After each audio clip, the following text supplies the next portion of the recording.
Meus amigos e minhas amigas, bem-vindos a todos e a todas ao canal do Instituto de Economia da UFRJ. Eu sou Ronaldo Bicalho e esse é o Curto Circuito, um programa do Grupo de Economia da Energia que discute as grandes questões do setor elétrico aqui no Brasil e no mundo. Nesse curto-circuito de número 32, eu gostaria de conversar com vocês sobre um tema que é bastante relevante, bastante importante, e que diz respeito ao vencimento de um conjunto de concessões de energia, em particular de concessões de distribuição de energia elétrica, justamente vencimentos que vão acontecer nos próximos anos, em particular de 2025 até 2031. Para vocês terem uma ideia, essas concessões envolvem mais de 55 milhões de consumidores de energia elétrica no Brasil.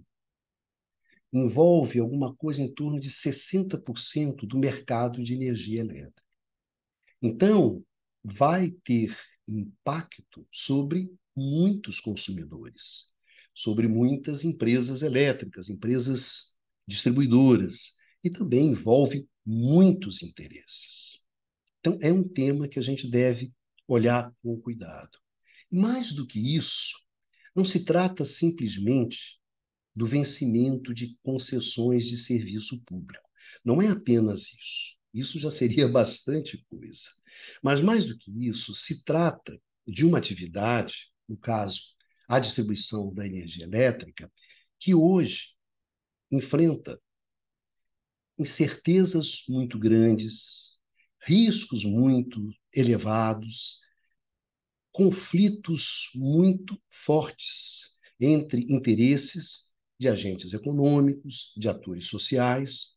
Então, na verdade, o vencimento dessas concessões é, de fato, uma encrenca de tamanho razoável.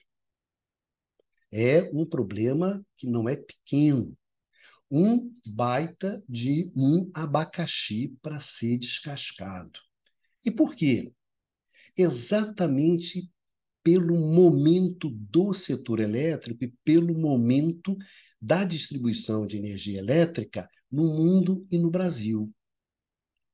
No mundo, você atravessa, no setor elétrico, uma transformação profunda, uma transformação estrutural, em função da chamada transição energética, da saída dos combustíveis fósseis e da entrada vigorosa das energias renováveis, que transforma radicalmente o setor elétrico e, em particular, a distribuição. Isso é um problema estrutural que você tem no mundo inteiro hoje. Mas no nosso caso particular, no caso brasileiro, nós ainda temos uma pimenta a mais, um problema a mais, que é o quê? Que é justamente a chamada liberalização do mercado, a transição para o mercado. E, na verdade, se trata de dar ao consumidor das distribuidoras, que hoje só podem comprar energia das suas distribuidoras respectivas. Quem está no Rio de Janeiro só pode comprar energia elétrica da Light, quem está em São Paulo só pode comprar energia da Enel, quem está em Minas só pode comprar energia da CEMIG, é dar a esse consumidor o direito de escolha, de poder escolher de quem é que ele compra a energia elétrica. Isso é chamada transição para o mercado. Isso tem um impacto significativo também sobre as distribuidoras. E também traz incerteza, também traz riscos, também traz conflitos. Então, além de ter um problema gigantesco, que é a transição energética, que bate muito fortemente sobre a distribuição de energia elétrica, nós também temos essa transição para o mercado, que é uma mudança institucional, uma mudança do modelo institucional, da maneira como os agentes comercializam a energia elétrica, que é uma decisão nossa. Nós resolvemos, a partir de 2016, implementar essa mudança, essa transformação. É uma escolha nossa. Diferente da transição energética, que é uma baita de uma mudança estrutural, a qual acaba nos atropelando, passando por cima da gente, no caso da transição para o mercado, da liberalização do mercado, etc., é uma escolha nossa, é uma escolha que o setor elétrico brasileiro está fazendo. Então, tem um projeto de lei que está no Congresso, e no qual isso está sendo discutido. Então, desde 2016, o setor elétrico brasileiro vem nessa agenda. Então, além do impacto da transição energética, que é um impacto bastante vigoroso, nós também temos esse impacto desse processo que nós escolhemos fazer, que é a liberalização do mercado. Então, isso torna a atividade de distribuição algo extremamente complicado. De fato, a gente não sabe para onde vai essa atividade econômica. A gente não sabe como é que isso vai em termos tecnológicos, como é que isso vai em termos econômicos, regulatórios. As incertezas são muito grandes. E é justamente nesse momento que você encerra um conjunto significativo de concessões de distribuição. E aí, o que você faz? Olha o tamanho da encrenca. É exatamente sobre o tamanho dessa encrenca é que a gente vai conversar hoje. E porque afeta muito a nossa vida, o nosso dia a dia, o nosso conforto, o nosso bem-estar, atividade econômica. Não, não é bolinho. É uma coisa bastante complicada. E é justamente sobre essa encrenca, sobre esse baita abacaxi, que está diante do governo. É esse governo que está aí que vai ter que descascar essa parada, ou começar a descascar essa parada, que a gente vai conversar hoje nesse nosso curto-circuito de número 32. Então, vamos começar situando o problema. Situando o problema. Qual é o tamanho desse problema? Sobre o que a gente está falando quando a gente está falando sobre o vencimento dessas concessões. Então, vamos começar bem pelo princípio para a gente se situar. Né? E antes disso, lembrando para vocês, vocês podem encontrar esse programa do canal do Instituto de Economia da UFRJ, Curto Circuito, em podcast. Então, quem prefere ouvir o programa, você procura canal IE-UFRJ em qualquer desses players, em qualquer desses tocadores de podcast que você encontra lá vários programas do canal do IE-UFRJ em podcast. Bom, vamos ver lá, começar a nossa conversa. O que significa, qual é o peso, qual é o tamanho do vencimento dessas concessões? Que concessões são essas? Vamos lá, então, dar uma olhada nisso.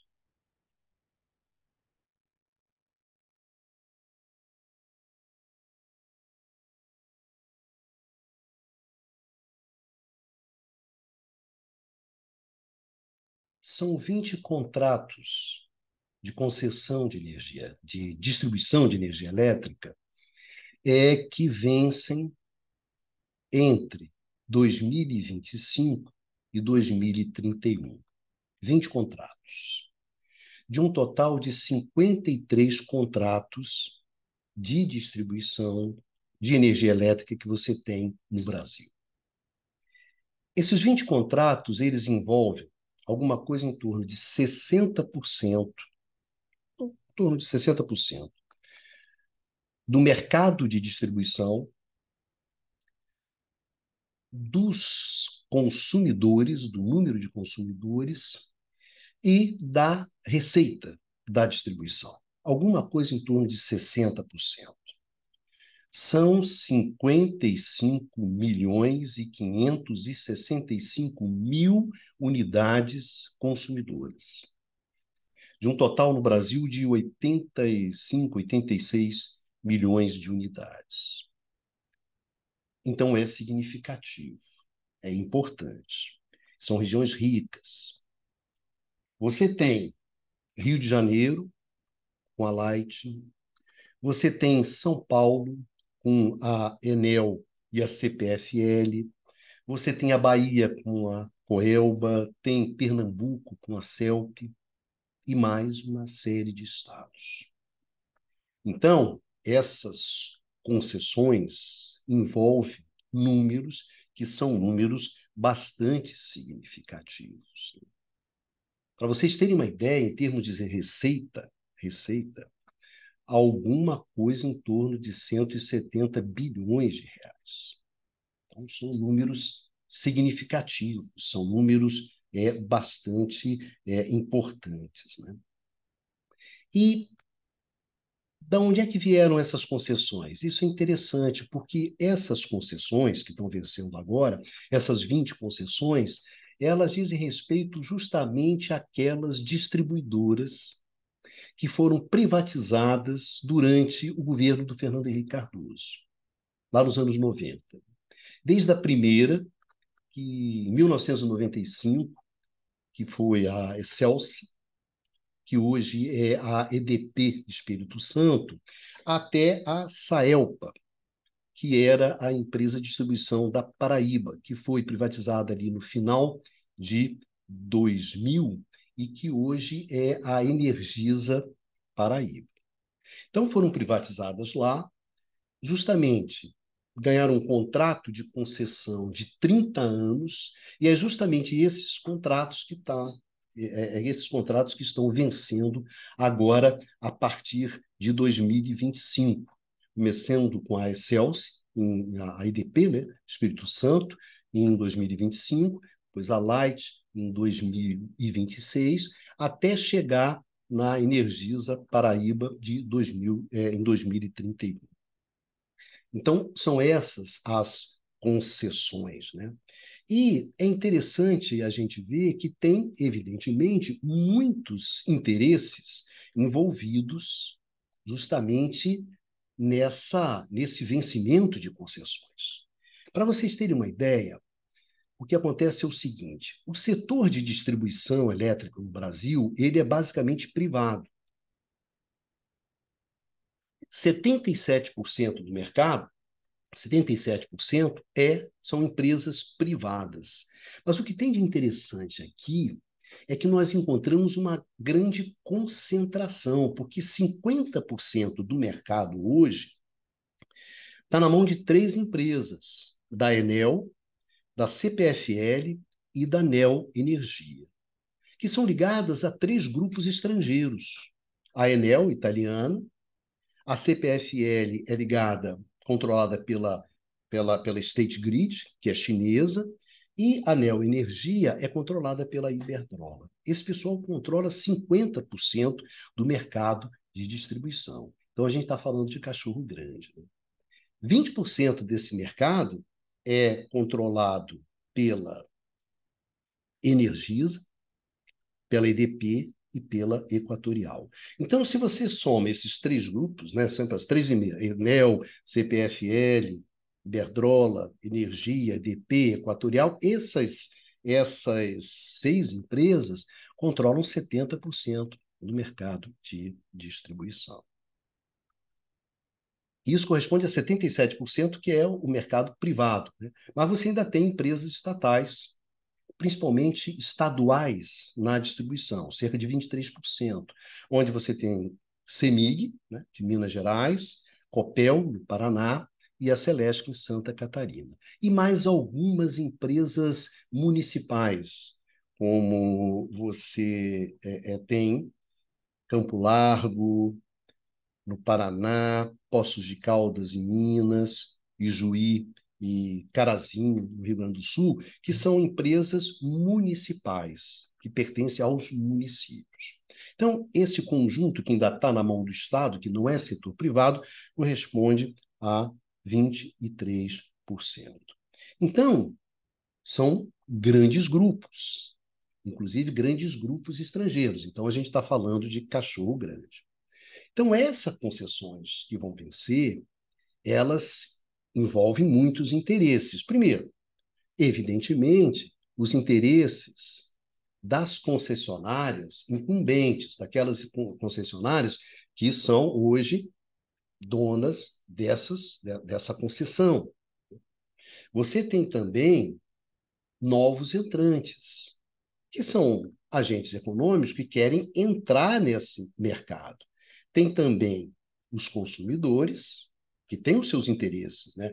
De uma melhora na prestação do serviço, uma redução da tarifa, e ainda tem o governo, interessados ali em implementar determinadas políticas públicas para o setor. Então, você tem as concessionárias, que hoje detêm as concessões, você tem agentes econômicos, novos entrantes, né, que querem entrar nesse mercado, que é um mercado bastante interessante, você tem os consumidores e você tem o governo. Esse é o jogo, esse é a questão que está colocada na mesa, né? E lembrando para vocês, só um pequeno pé de página, né, para a rapaziada, que a concessão é justamente aquele contrato em que o Estado, que na verdade é o responsável e detém o direito da exploração de determinados serviços públicos, como é o caso da distribuição de energia elétrica, ele delega, através de um contrato de concessão, justamente o direito de explorar esse serviço público, no caso a distribuição, né? Sob determinadas condições e durante um determinado tempo. É justamente esse contrato, essa delegação, é que começa a vencer para um conjunto de distribuidoras, agora a partir de 2025. E a primeira questão que se coloca, e que tem se colocado inicialmente, é uma questão que é tradicional. Que questão é essa? Olha só, vai vencer a concessão. Uma concessão, pela Constituição, pela lei, uma nova concessão, ela sempre precisa de ter uma licitação, um leilão, uma competição para ver quem é que vai ficar com essa concessão. Então, a nova concessão sempre exige um processo de licitação. Já uma concessão que existe, que já existe, ela contempla também a possibilidade de renovação, de você renovar ou você de estender essa concessão. Então, a primeira questão que se coloca é essa. A primeira questão que se colocou foi essa. Bom, o que a gente vai fazer? A gente vai relicitar ou a gente vai simplesmente prorrogar, a gente vai simplesmente renovar? Isso aí já dá uma discussão, rapaz, que é uma discussão razoável, que é a discussão que a gente tem assistido, né? De artigos, e principalmente com muita questão jurídica em cima, né? É evidentemente que você tem prós e contras a favor, né? Prós e contras sobre cada solução. Quando você, olha, eu vou relicitar, venceu a concessão, venceu. Então a gente vai fazer uma nova licitação. Uma nova licitação porque eu quero atrair novos entrantes, novos entrantes para essa atividade, porque eu quero aproveitar justamente essa nova licitação para reduzir a tarifa, porque eu quero melhorar a qualidade de serviço. Enfim, pode ser que eu queira, ou porque considerei que o serviço que você estava prestando não era bom. Tem várias razões que fazem que você queira, ó, vamos licitar, vamos zerar, vamos começar o jogo outra vez, com outros caras. Pode fazer isso. Tem contras? Tem coisas que são contra? Tem. Tem uma coisa complicada também, que é o seguinte: vai desde que, se você chega para um cara e diz para ele assim, vamos imaginar, hoje, se eu decido, ó, vou relicitar tudo. Vou relicitar tudo. Então, a Energisa Paraíba, que vai ser o vencimento dela em 2031, daqui até 2031, ela vai ter uma vida muito difícil. Uma vida muito difícil porque, Primeiro, ela não tem incentivo nenhum para fazer operação, manutenção, novos investimentos, na melhoria dos serviços. Ela não tem. Outra coisa, ela vai encontrar dificuldades financeiras, porque na hora de você ir no mercado, de você ir ao banco, pegar uma grana para financiar algum tipo de manutenção, de melhoria, de financiamento, o banco vai falar, não vou te dar. Fica muito difícil você conseguir um empréstimo. Por quê? Porque quando você tem a concessão, você pode colocar a concessão como garantia, né? Você tem uma garantia que o cara vai continuar no jogo. Mas se ele vai sair do jogo daqui a 4, 5 anos, como é que eu vou emprestar dinheiro para esse cara? Então, a situação financeira, ela fica complicada. Não é uma coisa simples. Não é uma coisa simples. E outra coisa também, que tem uma série de investimentos que essa distribuidora fez que não foi ainda amortizado, não foi pago. Quando você pede a concessão de volta, você vai ter que indenizar a distribuidora esses investimentos. Então, tem coisas que são boas e tem coisas que são complicadas quando você escolhe um caminho ou outro. Quando você resolve, né, fazer uma relicitação, ou você resolve fazer uma prorrogação, uma simples renovação com a galera que já está ali. Ou seja, a, a, a, a, a Enel, né, a Enel, eu não vou tirar a concessão da Enel lá em São Paulo. Eu vou simplesmente renovar. Ela vai continuar. Mas, evidentemente, que na própria renovação, você tem aí as vantagens que são as vantagens ligadas ao cara que está dentro. A vida financeira dele fica mais fácil, ele tem mais incentivos para manter a qualidade do serviço, ele tem incentivos para fazer novos investimentos, porque ele está garantido que ele vai continuar com aquela concessão. Então, trocando em miúdos, renovar a concessão, fazer uma nova licitação, tem prós e contras. Depende daquilo que você quer. E depende de quem? Depende do poder concedente. Depende do governo. Porque, na verdade, essa decisão de fazer uma nova licitação ou prorrogar ou renovar a licitação, né? Que você, o contrato o contrato de distribuição que você já tem, essa escolha é uma escolha do poder concedente. É o poder concedente que decide. Então, houve um movimento inicial no sentido de que o governo queria relicitar e hoje você ainda está ainda num parece que as coisas estão caminhando para prorrogação, para renovação das concessões com esses grupos econômicos que aí estão, que já detêm a concessão. E aproveitar esse momento para fazer determinadas mudanças no contrato.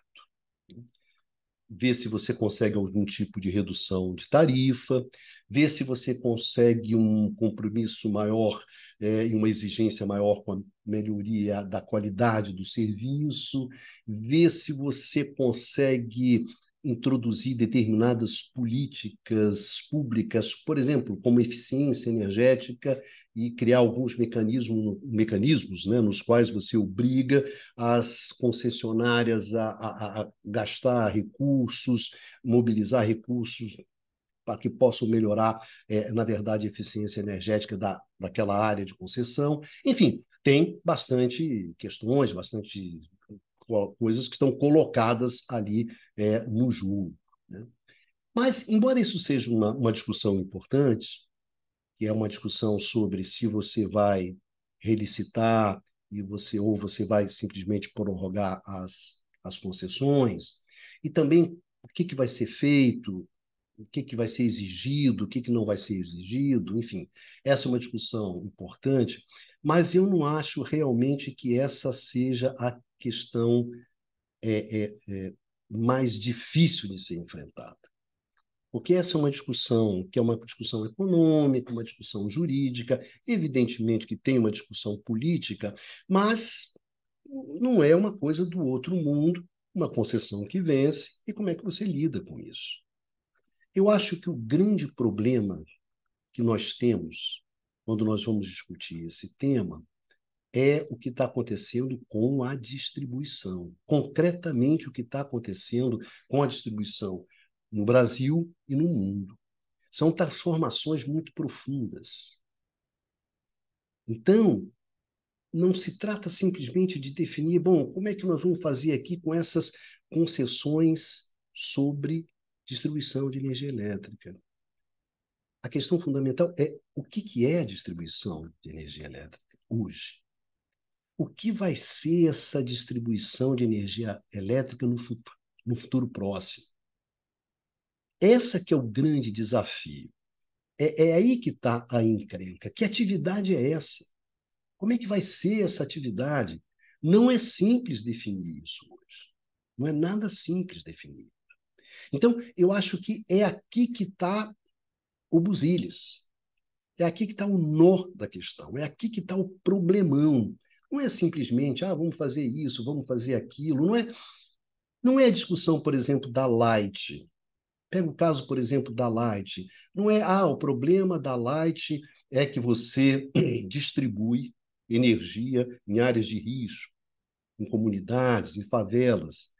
E isso gera uma série de problemas. Não é isso. Vai muito mais além do que isso.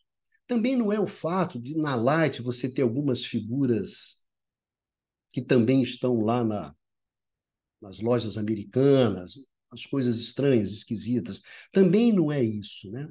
E não é, e tampouco essa bizarrice, né?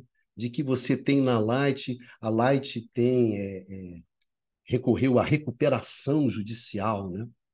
Recuperação judicial. Isso é uma coisa bastante interessante, porque a recuperação judicial ela está vedada a concessionárias de serviço público. Uma concessionária de serviço público não pode recorrer à recuperação judicial. Até porque essa concessionária ela tem uma situação muito particular, né? Ela tem direito ao equilíbrio econômico-financeiro. O equilíbrio econômico-financeiro é garantido por lei. Não tem nenhuma outra empresa onde o equilíbrio econômico-financeiro é garantido por lei. Ou seja, lá na pandemia, quando a demanda de energia elétrica caiu, o que a agência reguladora fez? Ela aumentou a tarifa de eletricidade, justamente para compensar a queda da demanda, para manter a receita da empresa. Bom, o setor que tem essa colher de chá? Só distribuição, meu amigo.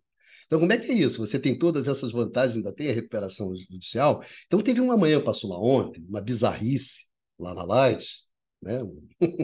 Faz-me rir, engana que eu gosto, tanto da Light como também cá para nós do Judiciário, né? Criou-se ali uma coisa esquisita. Mas não é isso. Não é isso. Não é aí que está a confusão. Não é aí que está o problema. O problema está na atividade de distribuição. E exatamente isso que eu queria conversar com vocês. Porque aí é que está a questão que a gente tem que prestar atenção. É aí que está a dificuldade, é aí que está a encrenca, é aí que está o abacaxizão para ser descascado. É justamente as transformações. E eu gostaria de começar com a transformação mais simples, com aquela transformação que nós estamos nos impondo, que é a liberalização do mercado. Vamos pensar quais são os impactos que essa liberalização do mercado tem sobre a atividade de distribuição e, evidentemente, sobre os contratos de concessão. Gente, nós estamos discutindo contratos de concessão que podem cobrir os próximos 30 anos. Não é bolinho. Vamos lá ver, então, começar pelo mais fácil, que é a liberalização do mercado, a encrenca da liberalização do mercado. Vamos começar por aí.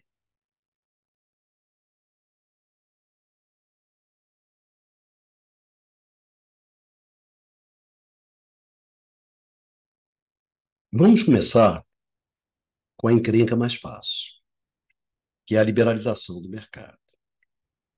Liberalização do mercado é uma proposta, é uma estratégia, é uma política que não tem nada de original. Esse é um projeto dos anos 90, portanto já tem 30 anos. E é um projeto que foi desenvolvido, e uma política que foi desenvolvida para responder questões que estavam presentes ali nos anos 70, nos anos 80. Ou seja, é uma resposta para problemas de 40 anos atrás. Originalidade zero. Não é a grande aposta do setor elétrico no mundo, mas foi a aposta que nós resolvemos fazer a partir de 2016. Vamos que vamos. Tudo bem, não vou discutir isso. Não é aqui que eu quero. Quero focar naquilo que é essencial. O que é essencial aqui? O que é essencial aqui é que essa proposta ela muda muito na distribuição. Mas por que muda na distribuição? Porque tradicionalmente, e como é o nosso caso no Brasil, a distribuidora ela faz duas coisas. Ela distribui e ela comercializa energia elétrica numa determinada área da qual ela detém a concessão.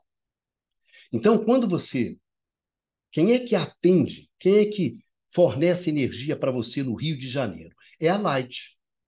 A Light ela tem duas atividades. Uma atividade que é a atividade de transporte, de distribuição, de pegar a energia e levar até a sua casa, até a casa do consumidor, e ela tem a atividade de comercializar.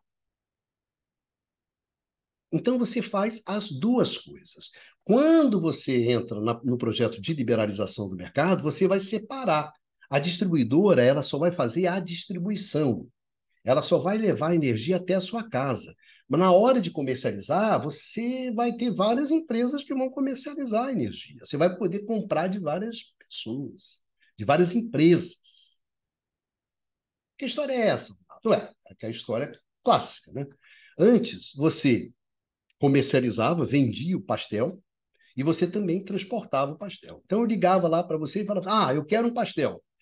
Você pegava, vendia o pastel para mim e também tinha toda uma frota de veículos para entregar o pastel para mim. Então, o transporte do pastel para chegar até a minha casa, a comercialização, o faturamento, tudo do pastel era você, distribuidora, que fazia. Tá certo, tudo bem.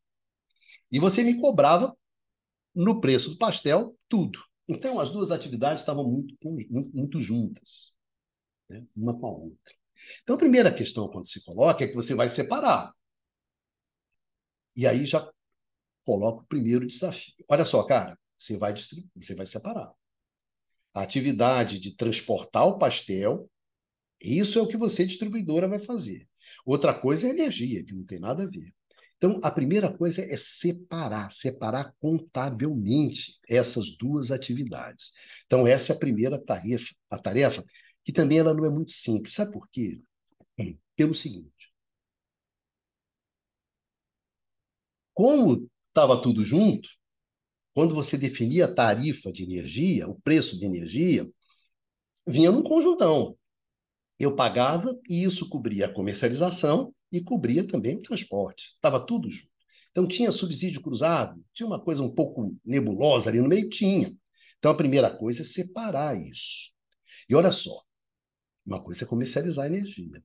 Quando você vai para transportar energia, quando você vai para transportar energia, então você só vai transportar o pastel e nada mais do que isso. O que acontece? Tem coisas que passam a ser importantes. Então, antes, você só fazia a tarifação, que o pessoal chama de tarifação volumétrica, que era, bom, qual é a quantidade de energia que você consumiu? Tantos quilowatts. Então, é tanto, e isso cobria a energia e cobria o transporte, a distribuição. Agora, o que acontece? Quando você fica concentrado na atividade de transporte, tem certas coisas que são importantes. Por quê? Pelo seguinte, cara. Se você sabe que energia, a gente já discutiu aqui no curto-circuito várias vezes, energia você não estoca. Então, se você pede 100 pastéis, eu tenho que ter a capacidade de transportar naquele momento que você quer 100 pastéis. Se você demanda 200 pastéis, eu tenho que ser capaz de transportar 200 pastéis. Então, se você pede o pastel, eu te entrego o pastel numa hora de pico, onde todo mundo quer o pastel, cara, isso custa, não é a mesma coisa de quando você pede um pastelzinho lá, quando a minha frota está completamente ociosa. Ou seja, você vai ter que mudar a forma que você tarifa. Você vai ter que fazer o que a gente chama de uma tarifação horária. Então, vai ser muito importante para a distribuição, para o transporte, aonde é que você está demandando o pastel, que é a energia, e em que momento você está demandando. Olha só como é que o jogo já começa a mudar. O jogo já começa a mudar, já começa a ficar complicado. Então, isso não é uma coisa facilzinha, molezinha de fazer. Isso você tem que fazer com cuidado. Você tem que mudar a forma como você tarifa. Antes, não. Quantos pastéis você tem? 500, eu cobro por pastel e cobria tudo e não tinha problema. Agora que você separou, passou a ter. Tá certo. Não é mole, não. E para fazer isso, meu parceiro, não adianta aquele medidor que você tem em casa, e aquele medidor elétrico, eletromecânico. Você já precisa ter um medidor inteligente que diga não só e que informe que você consumiu energia, aonde você consumiu e em que momento você consumiu. Então você vai ter que fazer investimento nesses medidores. Olha só como é que a brincadeira vai ficando mais gostosa, vai ficando mais interessante. E tem uma coisa que a gente já sabe, porque isso está rolando desde os anos 90, é que a liberalização tem custo, parceiro. A transição para o mercado tem custo. Quem é que arca com esse custo? Quem é que fica com esse custo? A gente sabe já pela experiência quem fica com esse custo da transição. É o cara que é o último a chegar, é o último a ser liberalizado. É o cara que fica na distribuidora como consumidor cativo. Esse cara que é o último a ser libertado é o cara que fica com o custo. Então, tem gente que avalia o processo de transição para o mercado como um processo de transferência de renda, onde esse consumidor cativo, esse consumidor que vai ficar na distribuidora, é o cara que vai pagar, que vai arcar com os custos da transição. Quem é o cara que se dá bem? É o cara que chega no mercado livre primeiro. E aí começa uma discussão que não é uma discussão que tem nada, nada, nada de fácil sobre qual é o tempo dessa transição. Aí você pergunta, mas, Ronaldo, mas que custo é esse? Né? Que custo é esse? O pessoal chama de custo irrecuperável. Cara, é a lógica do condomínio. Você tem lá o seu condomínio. Aí a rapaziada falou: olha, vamos fazer uma.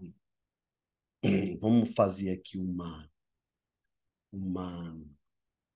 nova churrasqueira. Vamos na churrasqueira. Vamos fazer uma nova churrasqueira aqui no condomínio. Então você vai lá, constrói a nova churrasqueira, e evidentemente que essa nova churrasqueira ela vai ser paga, né, em cotas, as cotas lá do condomínio. Também. Tantas cotas para serem pagas durante o próximo ano, sei lá. É óbvio, cara, que você tem lá 100 condôminos. Se 20 condôminos, por alguma razão, sair do condomínio, a churrasqueira vai ter que ser dividida. Quem vai pagar a churrasqueira? Aqueles 80 que ficaram. Os 20 que foram embora não vão pagar. Tá certo? Isso é um problemaço na transição. Como é que você gerencia isso? A experiência que a gente tem tido ao longo do tempo é quem tem ficado com esses custos, quando a gente olha para trás, quem tem ficado com esse custo, a distribuidora, portanto, os acionistas da distribuidora e os consumidores cativos. Com o tempo, a distribuidora tira o dela da reta e quem fica é o consumidor cativo. Então, isso você tem que olhar com muita atenção quem é que fica com esse custo. Tá certo? Quem é que fica com esse custo? Isso não é uma coisa simples. Porque também tem uma questão que é importante, que é o seguinte: se o cara que sair do condomínio, ele vai ter que pagar pela churrasqueira, se você começa a fazer uma divisão menos assimétrica desses custos, a atratividade para você sair, ela pode reduzir. Então, o processo de transição para o mercado envolve um sacrifício desse cara que fica. Mas sem o sacrifício desse cara, vai rolar a transição? Dá para fazer uma transição? Olha, amanhã todo mundo é Mercado Livre, todo mundo sai do condomínio? Não, cara. Porque esse processo ele não ocorre dessa maneira. Então, na verdade, esse jogo envolve distribuição, na verdade, né? Transferências de renda que são significativas. Tem gente que vai ganhar e tem gente que vai perder. Né? E tem coisas que são mais simples até. Você resolveu lá, fez a churrasqueira, vamos dar um baita de um churrasco. Aí tu vai lá e compra carne. Comprou carne lá para 100 caras. Aí 20 vazaram. Eu fiz um contrato para comprar a carne suficiente para 100 caras. O que eu faço agora que 20 vazaram? Só ficaram 80. Porque a distribuidora ela tem a obrigação de garantir o abastecimento. Então, ela tem que ter, quando ela faz a distribuição e a comercialização, ela tem que ir lá comprar energia. Então, ela tem contratos de fornecimento de energia. Como é que ficam esses contratos? Quem vai pagar a carne toda de 100 vão ser os 80? Vai devolver? Como é que é essa transação, parceiro? Isso o pessoal chama de contratos legados. Não é bonito o nome, mas quem é que. Ou seja, tem custo, tem prejuízo. Quem é que fica com isso? Então, quando a gente fala sobre transição para o mercado, sobre liberalização de mercado, éramos todos felizes, não é bem assim a história.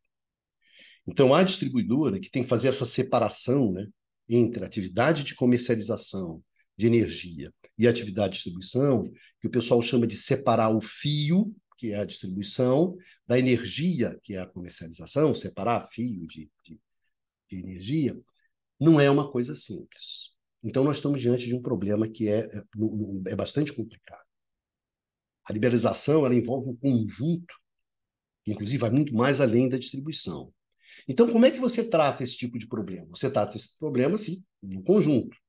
Mesmo que eu discorde dessa proposta, tá certo? Mesmo que eu não concorde com a liberalização do mercado hoje. Acho uma porra louquice. Mas se você for fazer, você faz no conjunto. O que está acontecendo? O que aconteceu no Brasil? O que aconteceu no Brasil é que essa liberalização ela estava sendo feita através de portaria do Ministério de Minas e Energia. Aí é muita esculhambação. Você fazer um processo dessa magnitude através de portaria de ministério, quando você tem toda a mudança do modelo institucional já no Congresso, quer dizer, você tem que ser muito irresponsável para fazer uma coisa como essa. Você tem que ser muito irresponsável. Porque você detona um processo que é um processo que é extremamente desestruturante. Você desarruma completamente o setor, desarruma a distribuição, que todo mundo sabe que a distribuição de energia, essa atividade, a distribuição da comercialização, é onde o dinheiro entra dentro do setor, que é onde o consumidor paga, né, a sua tarifa. Então você destrutura uma atividade-chave. Isso é uma esculhambação, mas bastante razoável que você tenha uma esculhambação como essa, que você tenha uma irresponsabilidade como essa, que você tenha uma cafajestada como essa, um governo irresponsável, cafajeste, como você teve nos últimos 4 anos. Então, isso não me surpreende. O que resta saber é se o governo atual vai manter essa esculhambação. Tá certo? Porque fazer via portaria, pelo amor de Deus, isso é de uma molecagem, de uma irresponsabilidade, é de alguém que não tem a menor noção do que significa isso que você está fazendo. Agora, nota bem, isso fomos nós que fizemos. Isso é uma escolha nossa. Isso é uma mudança institucional. Isso é uma mudança de modelo institucional. Isso aqui não tem mudança tecnológica, não tem nada a ver com transição. Isso é uma escolha, uma aposta, que eu acho extemporânea, fora de tempo, mas traz impactos significativos para a distribuição. Então, na hora que você vai discutir, bom, e agora como é que vai ficar as novas concessões, na qual você vai fazer essa separação entre comercialização e distribuição? Não é fácil de responder. Tem certeza, tem risco, tem conflito pesado. Torna essa discussão da renovação complicada, encrencada. Basta você ver a posição das distribuidoras, basta você ver a posição grandes consumidores, comercializadoras, os conflitos que estão presentes. E é natural que tenha. Mas, mesmo assim, eu ainda acho que essa não é a maior encrenca. A maior encrenca é a transição energética. Então, quando você vê algumas distribuidoras falarem assim, poxa, a minha receita está desabando porque está tendo uma migração forte para o mercado livre. É verdade. Ela tem. Como é que ela fica? Como é que ficam esses custos irrecuperáveis? Quem vai pagar a porra da churrasqueira? Quem é que vai, né? A carne que foi comprada. E aí, Paulo? Quem é que vai fazer isso? Ela tem razão. Mas eu acho que ainda não é o principal problema. Não é aí que está. O buraco é muito mais embaixo. E aí a gente entra na questão da transição energética. É aí que a porca torce o rabo para valer. Se a transição do mercado já dá encrenca, mas me desculpe, encrencas, bola cantada. Transição para o mercado, liberalização do mercado, a gente já tem 30, 40 anos nas costas. Então a gente sabe se isso vai acontecer. Então, se isso está acontecendo e você não tem nenhum mecanismo para contrabalançar isso, olha, né? Agora, a transição, não. Aí é incompetência sua. Aí é incompetência sua. Agora, a transição, não. A transição é outro jogo. E é justamente esse outro jogo que a gente vai ver agora. Esse é um jogo pesado.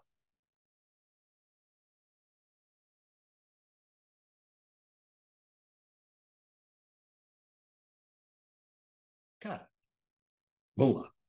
Vamos descascar esse negócio da transição. Uma coisa é o seguinte: uma coisa é você comercializava, vendia o pastel e você transportava o pastel. Essa é a primeira situação, tá certo? Outra coisa, quando você chega e fala assim, ah, não, você não vai mais comercializar o pastel, você não vai vender o pastel, você só vai transportar o pastel, tudo bem, você fez uma separação, criou ali uma encrenca, criou ali uma dificuldade. Mas eu fico imaginando o seguinte, tem um mercado e tem um mercado para transportar o pastel. Eu sei que a galera consome 100 pastéis, 100 pastéis. E eu vou ter que transportar esses 6 pastéis. E aí vou começar a desenhar um modelo de negócio, uma logística, né, toda a infraestrutura para dar conta desse mercado que demanda o transporte de 100 pastéis. Tudo bem, isso é uma coisa. Quando você entra com a transição energética, quando você entra com as energias renováveis, quando você entra com a geração distribuída, quando você entra com tudo isso, o jogo muda completamente, parceiro. Porque agora a questão é a seguinte: você, consumidor, você produz o seu próprio pastel. Então, olha a situação. A situação é a seguinte: você produz o seu próprio pastel. Mas você poderia simplesmente produzir o seu próprio pastel e nunca mais ia ao mercado para comprar pastel. Você era autossuficiente em pastel. Então, se antes eu transportava 100 pastéis, pô, tem 20 caras que estão fazendo o seu próprio pastel. Então, o meu mercado caiu para 80. Mas a questão não acontece assim. Acontece o seguinte: você botou lá um painel fotovoltaico em cima do seu telhado. Quando tem sol, você faz o seu pastel, faz a sua energia. Quando não tem sol, o que você faz? Aí você vai e demanda energia da rede. Então, não é que saíram 20 caras. Não, 20 caras tem momentos que eles não vão ao mercado pegar um pastel, então não preciso transportar pastel para ele. E tem outros momentos que, como não, não tem massa de pastel, não tem sol, aí o que o cara faz? Ele demanda pastel. Então eu tenho que transportar. Olha a brincadeira. Olha como é que mudou o serviço completamente. Já não é mais a mesma coisa, cara. Não é simplesmente separar o fio. Aqui a gente tem um problema. E ainda tem uma terceira questão que é legal, que é a seguinte: quando você produz, tem muito massa de pastel, muito sol, muito mais do que você precisa para o seu pastel, você produz um excedente de pastel que você vende. Então, eu vou ter que transportar esse pastel que você está fazendo a mais, que você está jogando na rede, está jogando no mercado. Olha que problemaço, cara. Você saiu lá onde você vendia o pastel e você transportava o pastel, e agora você já está num um rolo completamente diferente. Ou seja, e não é simplesmente isso. E já é um problema do tamanho de um bonde. Como é que você faz esse serviço? Como é que você faz a tarifação desse serviço, né? Como é que essa atividade vai se arrumar? Porque essa atividade também, ela traz uma série de novos serviços aqui nesse bolão. Por exemplo, serviço singelo, né? Quando você pensa assim, que é a questão da estocagem, que a gente já discutiu várias vezes aqui no curto-circuito, né? Pode ser que eu vou ter estocagem de energia. Onde é que vai se dar essa estocagem de energia? Ela vai ser mais próxima do consumidor? Então, quando não tiver massa de pastel, e você precisar de um pastel, eu vou ter um estoque de pastel aqui perto de você. Como é que vai ser a escala disso? Quem vai ficar responsável por isso? Quem vai ficar responsável por isso é a distribuidora?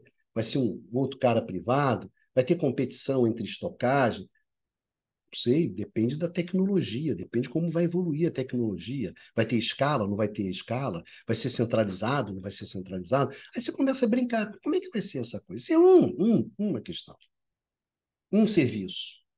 Porque, na verdade, como você vai descentralizando, você vai fragmentando, você vai surgindo vários serviços. Quem vai prestar isso? Quem é que vai prestar esse serviço? Vai ser a distribuidora? Então, isso aí é uma ótima oportunidade para as distribuidoras, porque elas vão poder prestar novos serviços, etc, etc, etc. Não sei quem disse que vai ser ela que vai prestar esse serviço. Não sei como é que vai ser. Não sei qual vai ser a solução tecnológica, não sei qual vai ser a solução econômica, não sei como é que você vai financiar tudo isso, como é que vai ser a precificação, e como é que vai vir o regulador, etc. Olha como é que o problema se tornou extremamente complexo, difícil, complicado. Eu não sei. Eu não sei. A gente não sabe como é que esse negócio vai rolar. E aí a gente entra num mundo, que é um mundo onde as incertezas são muito grandes. E olha só, naturalmente incertas. É natural. Você está tendo uma transformação profunda. Então, eu não sei qual vai ser a solução tecnológica, eu não sei como é que vai ser a solução, por exemplo, para estocagem, balanceamento, serviços ancilares. Aí você entra no mundo, medição, controle, uma série de coisas que vão vir. E como é que essas coisas vão se configurar? Como é que elas vão se arrumar nesse espaço? E aí o jogo vai para um outro jogo completamente diferente. E esse jogo a gente não sabe. E olha só, gente, o que eu estou falando é o seguinte: não tem um padrão, não tem um padrão tecnológico, não tem um padrão econômico. Qual é a tecnologia? Tem escala, não tem escala, tem aprendizado, não tem aprendizado. Aí entra no mundo tecnológico. Qual é a base técnica desse jogo aqui da distribuição e onde vão estar todos esses serviços junto aqui? Não sei. Não sei nem como é que vai ficar, quanto mais como é que vai evoluir esse troço. E como é que eu vou financiar? Como é que eu vou. Qual é tarifa? Como é que eu vou cobrar? Vai ter a regulamentação. Qual vai ser a regulamentação? Se eu não tenho nem a base técnica desse negócio. Tu quer avançar na regulamentação? Tu tá bicando, cara. Qual é a política pública? O que vai ser importante aqui? Olha como é que o jogo se transformou completamente, ficou muito mais complicado. Muito mais complicado. Agora, nota bem. E aí, como é que você lida com isso?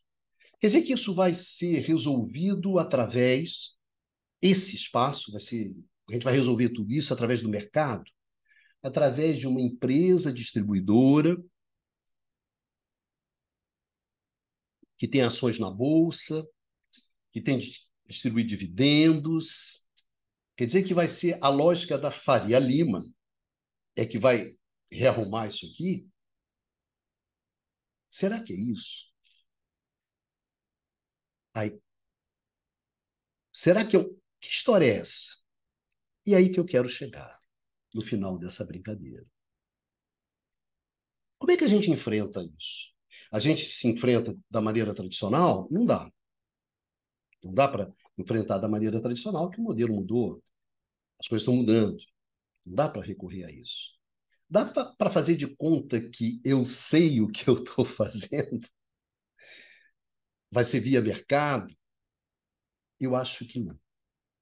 Eu acho que a gente está diante de um desafio que a gente tem que pensar isso de uma forma diferente. Esse problema daqui, Ele não é um problema, me desculpe, da distribuição. Para a gente discutir esse problema no molde, né, ali da distribuição. Não é um problema de distribuição. Ele não é também um problema, me desculpe, do setor elétrico. Ele é um problema de segurança energética, de política energética no seu sentido mais cru, que é eu tenho uma área, eu tenho uma região que reúne um conjunto de consumidores, eu tenho necessidades de energia, e como é que eu satisfaço as necessidades de energia desses consumidores usando os recursos que eu disponho naquele local. É um problema de política energética, é um problema de segurança energética, é um problema de abastecimento energético, é uma questão de dar acesso à energia para a sociedade. Me desculpe, mas é um problema que ele tem que ser formulado de uma forma distinta. E uma forma que, ao invés de ir na direção do mercado, porque eu acho que se você fizer isso, você implode tudo isso, simplesmente implode isso, tudo isso, você tem que buscar uma solução diferente. E tem algumas experiências ao longo do mundo no qual você nota uma reestatização, uma municipalização, no qual a municipalidade, uma solução local, que ela retoma o controle daqueles serviços públicos, justamente para quê? Para atender as necessidades daquela coletividade, daquela região, daquele município, a partir dos recursos, mas sobre uma lógica coletiva, sobre uma lógica sistêmica, meus amigos, que é a lógica tradicional e histórica do setor. É a municipalização de redes de energia elétrica, a municipalização de redes de gás, de saneamento, que é a retomada, de você retomar. Então, a gente tem que pensar isso aqui como um espaço. E temos que buscar soluções que sejam alternativas. Aqui é fundamental a coordenação. A coordenação nesses espaços, ela vai ser fundamental. E quem faz isso é o coletivo, quem faz isso é o Estado. Ou o Estado, ou o município, ou o governo federal. E a lógica principal não é a lógica da acumulação, né? Esse é um espaço de acumulação de capital, esse é um espaço para se ganhar dinheiro que nunca se ganhou. Cara, a lógica é como é que eu garanto que a sociedade vai ter acesso a um insumo fundamental para o seu conforto, para o seu bem-estar, que é a energia. Essa que é a questão. Então, significa que esse é um espaço de coordenação exercido pelo Estado. E pode ser que eu chegue à conclusão de que quem deve deter a rede, em função do potencial que ela tem de agregação de espaços, e definir que espaços vão ser agregados, como esses espaços vão ser agregados, essa rede ela tem que ser pública, ela não pode ser privada, ela tem que ficar sob controle da coletividade, do coletivo. Até porque hoje eu me questiono muito se isso vai ser um negócio, ou se isso tem possibilidade de ser um negócio. Com as forças que apontam na tendência da fragmentação. Então você não pode permitir essa fragmentação, essa implosão do sistema. Que você não sabe onde é que isso vai acabar, onde é que isso vai dar. Então você precisa coordenar os esforços. Então esse que eu acho o gigantesco desafio hoje colocado da transição energética, da introdução da geração distribuída e tudo mais, e colocado no âmbito institucional. Como é que a gente cria espaços de coordenação e sem a menor sombra de dúvida que a distribuição é um espaço gigantesco de coordenação. E acho que as coisas vão caminhar nesse sentido. Isso não significa de forma nenhuma que os serviços vão ser todos estatizados, não. Muitos serviços vão ser privados. Não sei o que vai ser privado, o que não. Eu não sei isso. Eu só sei que eu preciso ter um espaço de coordenação. Eu preciso fazer isso. Então, é um desafio gigantesco. Você tem que pensar de uma forma diferente. E você tem que pensar de uma forma no qual você está preocupado com a sociedade. Então, o problema da distribuição, meus amigos, é um problema de segurança energética. É um problema de política energética. É um problema de garantia do acesso à energia. Distribuição é isso. Não é um problema da distribuição, um problema do setor elétrico. É muito mais do que isso. Muito mais complicado. Então, é sobre isso que a gente está falando. Era isso que eu gostaria de chamar a atenção de vocês. Vai muito além, mas muito além do que simplesmente uma questão de vou relicitar, vou prorrogar, vou renovar. Ó céus, ó Batman. Não, é muito, mas muito mais complicado do que aquelas análises idiotas que você vê daqueles analistas de mercado idiotas, escrever as ações de fulano. Nossa, isso aqui é horrível, horrível. Não, deixa para lá. Isso aí é problema de quem vê, de quem faz. Não tem nada a ver com isso.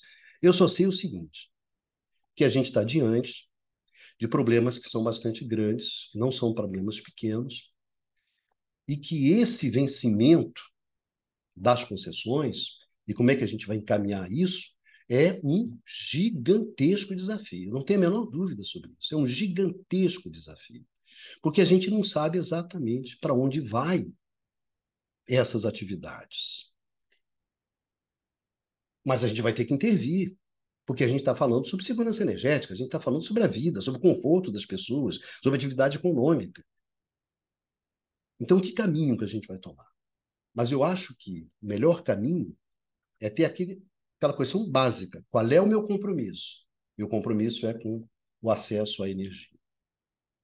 Eu quero que a sociedade tenha acesso a uma energia que seja abundante, uma energia que seja barata. E a partir desse acesso, ela tenha todo um acesso ao bem-estar, ao conforto, ao desenvolvimento econômico, que é a grande preocupação histórica do setor elétrico. E eu continuo com essa preocupação. É o que a energia pode fazer de bom para a vida das pessoas. É com isso que eu estou comprometido. Eu não estou comprometido quanto o acionista vai levar de não sei o que, etc, etc. Pode até ser uma preocupação, mas ela não é de forma nenhuma a preocupação principal. Então, eu acho que é isso que eu gostaria de conversar hoje com vocês, estou conversando, né?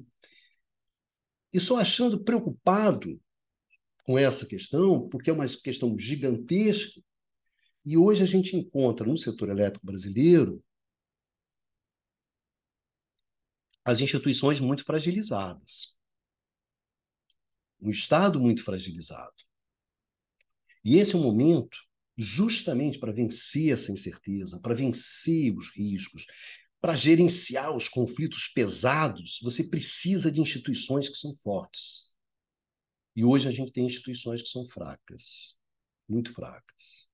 Note bem, uma, uma, uma prova da fragilidade das instituições é justamente o protagonismo que a agência de reguladora tem. Política energética não é espaço para agência de reguladora. Não é espaço para agência reguladora. Eu acho uma coisa muito negativa. Política energética tem que ser explicitado como política energética, como escolhas, opções, apostas, vencedores, perdedores, ônus, bônus, custos, benefícios. E na política você tem que explicitar isso. E quando você vem pela solução regulatória, você sempre esconde tudo isso, esconde todas essas subjetividades por trás de uma chamada tecnicalidade. A solução é técnica, regulatória. Isso não. Isso tem acontecido muito no Brasil, tem acontecido em alguns países, isso é uma aberração. Política energética é política energética. Atividade regulatória é uma outra coisa. Juiz não define qual vai ser a regra do futebol. Não, uma coisa é uma coisa, outra coisa é outra coisa. Então, esse protagonismo das agências cria essas distorções. Então, são esses problemas que a gente tem que enfrentar. A gente tem que explicitar o problema. Tem que deixar claro qual é o problema. Tem que deixar claro quais são as nossas escolhas. Tem que deixar claro quais são as nossas apostas. A sociedade merece isso. Tem que se tratar a sociedade com respeito. Tem que tratar os brasileiros com respeito. E não ficar escondendo, escamoteando essas coisas. Então, eu estou muito preocupado, porque o setor elétrico ele é um sistema. As intervenções elas têm que ser feitas sob a perspectiva de um sistema, do todo, do coletivo. Quando você prioriza as partes, quando você prioriza os interesses individuais, e se trata de um embate entre interesses individuais, você gera um processo de autodesestruturação, de autodesmanche. O processo no qual o setor elétrico brasileiro está até o pescoço embutido, atolado, é um processo de uma autodesestruturação, de uma autofragmentação, de uma autodestruição, de um autodesmanche. E você não tem um Estado hoje forte, instituições fortes, que possam se contrapor a esse movimento. Então, realmente, eu estou muito preocupado. A discussão sobre o vencimento dos contratos de concessão, essa discussão sobre a distribuição não foge disso, onde são os interesses individuais. Isso implode o setor elétrico brasileiro. Então, gente, vamos prestar atenção nessa discussão. Vai ser uma discussão muito difícil, muito complicada. Não tenha ilusão sobre isso. Não se trata simplesmente de trocar geladeiras, tudo bem, isso é medida clássica de eficiência energética, você trocar a geladeira antiga, né, do consumidor de baixa renda, mais pobre, por uma geladeira, porque aí ele consome menos, isso faz bem para a distribuidora, faz bem para todo mundo, mas isso aí é originalidade zero. Não é aí que está o problema. Se não tivesse a transição, se não tivesse tudo isso acontecendo, legal, bacana. Mas a questão é muito mais complicada e muito mais difícil. Então, muito obrigado, mas muito obrigado mesmo a você, minha amiga, a você, meu amigo, que me acompanhou aqui nessa conversa, essa conversa cascuda, né, difícil que a gente tem que ter, mas eu acho que é preciso, é necessário. Energia elétrica é muito, mas muito importante para a vida da gente. É muito importante para a vida da gente. E a gente não pode continuar tratando essa discussão da maneira irresponsável, da maneira tão vulgar como a gente tem tratado. Tem que ter mais responsabilidade. E esse governo também tem que ter mais responsabilidade com o setor elétrico. Não podemos cair nessa velha história do balcão ali, onde, sabe, cada um traz a sua agendazinha, entrega. Gente, vira uma torre de Babel. Se cada um vai falar a sua linguagem, vai fazer a sua narrativa, vai contar a sua historinha, isso vira uma torre de Babel e não sobe torre nenhuma. E o setor vai pro caralho. Que é o que está acontecendo. Tem que ter coordenação, tem que ter coordenação, tem que ter projeto coletivo, tem que ter capacidade de gerenciar conflitos, tem que ter capacidade de apontar direções. Isso é fundamental, isso é importante. Beijão a todos e a todas, né? A todo essa gente maravilhosa que acompanha aqui a nossa discussão. E a gente se encontra aqui no canal do Instituto de Economia da UFRJ, num próximo curto-circuito, discutindo esses temas, discutindo essas questões que são fundamentais. Então, pessoal, vocês se cuidem e vida que segue. Porque apesar de tudo que acontece, a vida sempre segue. Sempre tem um futuro, sempre tem uma esperança. A vida sempre vale a pena.